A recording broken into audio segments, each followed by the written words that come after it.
Então, esse casamento, essa mistura mista dos filhos de Deus com os filhos dos homens, trouxe um grande problema para aquela sociedade. Deus não aprovou isso. Os filhos de Deus penderam para um lado errado, porque eles tinham um coração mau, só uma natureza: desejar praticar o pecado e não evitar o pecado e correr para os braços de Deus e reconhecendo como Senhor de sua vida.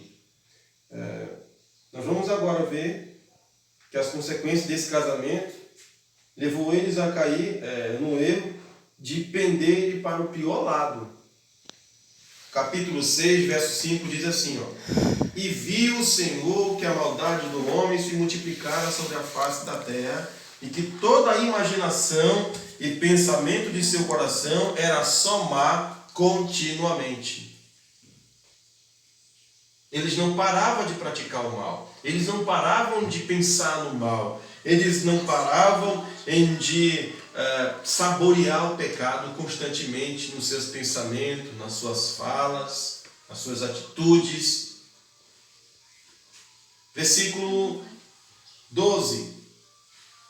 E viu Deus a terra, e eis que estava corrompida, porque toda a carne havia corrompido o seu caminho sobre a face da terra.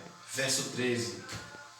Então disse Deus a Noé: o fim de toda a carne é vindo perante a minha face, porque a terra está cheia de violência, e eis que os desfarei com a terra. Perceberam aqui? A santidade de Deus não tolera o pecado. A santidade de Deus se recusa a deixar o pecador impune. Deus então tomou uma atitude de punir, de castigar aquela geração. O mal excedeu. Se Deus não colocasse sua mão, o homem ia muito mais, exceder mais, sem limite. Como diz um pregador puritano, o mal, o pecado é o mal sem par. E algo para combater o pecado deveria ser algo proporcional, alguém infinito. E Deus amou o mundo de tal maneira que enviou seu Filho Jesus Cristo, para que todo aquele que nele crê não pereça, mas tenha a vida eterna. Nenhum homem tem condição de pagar essa dívida. Nós nascemos do ventre já pecador, como diz o salmista no Salmo 51, verso 5. Eis que iniquidade fui formado, em pecado minha mãe me gerou. Nascemos com o pecado na nossa natureza. A nossa natureza é pecaminosa, é má. Nós nascemos inclinados só para o mal, para pecar. Não temos desejo nem afeições por Deus e sua palavra. Fugimos de querer ouvir a palavra de Deus. Ignoramos as advertências de Deus proferidas na sua palavra. De natureza o homem é assim. Mas Deus deu seu Filho Jesus Cristo para salvar a humanidade dos seus pecados, da culpa, porque nascemos com essa culpa. Nascemos com o domínio do pecado. O pecado domina o homem. Mas a Bíblia diz, através do apóstolo João, na carta de João, no capítulo 3, que Jesus Cristo se manifestou para desfazer as obras do diabo. Jesus Cristo se manifestou para nos purificar do pecado. E toda aquela pessoa que leva a sério as advertências de Deus, ele será poupado da ira. Deus não poupou aquela geração de Noé, como também ele não poupou a geração de Ló, Sodoma e Gomorra, como também ele não poupou o povo de Israel quando caiu em apostasia e levantou o rei Nabucodonosor para levar o seu povo para a Babilônia.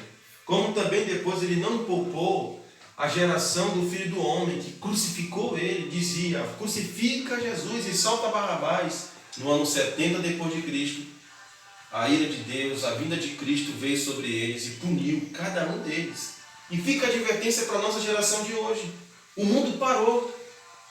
Está tudo parado. A rua está deserta. E Deus está bradando novamente. Deus está falando novamente com as gerações. Deus está falando com os homens que se voltem para Ele o quanto é tempo. A nossa vida aqui é passageira. Tudo vai acabar. Nós vamos para o pó. Está escrito na palavra. O autor da carta aos Hebreus, no capítulo 1, no versículo 1, ele nos diz essas seguintes palavras. Havendo Deus antigamente falado de muitas vezes, muitas maneiras, aos pais, pelos profetas, a nós falou nesses últimos dias. É os nossos dias, esse último dia, pelo seu Filho. Então, ele, numa outra passagem, ele diz assim, ó, que nós não devemos negligenciar, nós não devemos ignorar essa tão grande salvação que foi preparada, que foi planejada por Deus antes da criação do mundo. Como escaparemos nós? Como escaparemos nós se negligenciarmos esta tão grande salvação e misericórdia de Deus? O juízo foi adiado. Deus também tem adiado o seu juízo para essa geração, me dando tempo. Vocês vão ficar na casa de vocês? Então busquem.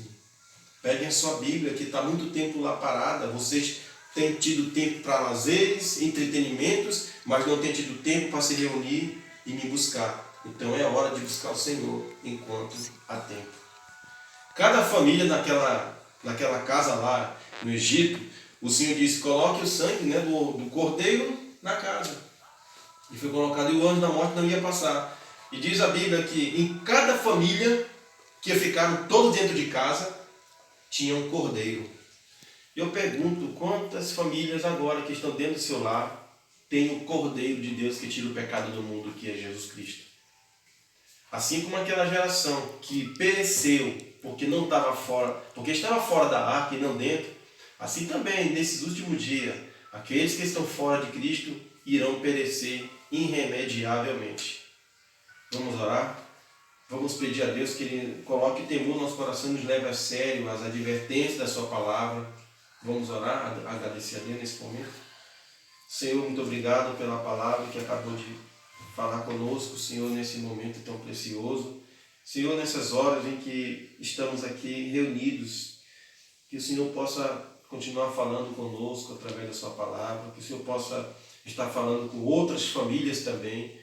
Meu Deus, a sua misericórdia é infinita, Senhor. O Senhor teve misericórdia daquela geração e deu um tempo muito longo para eles fazerem uma reflexão dos seus caminhos, mas eles cegam, nunca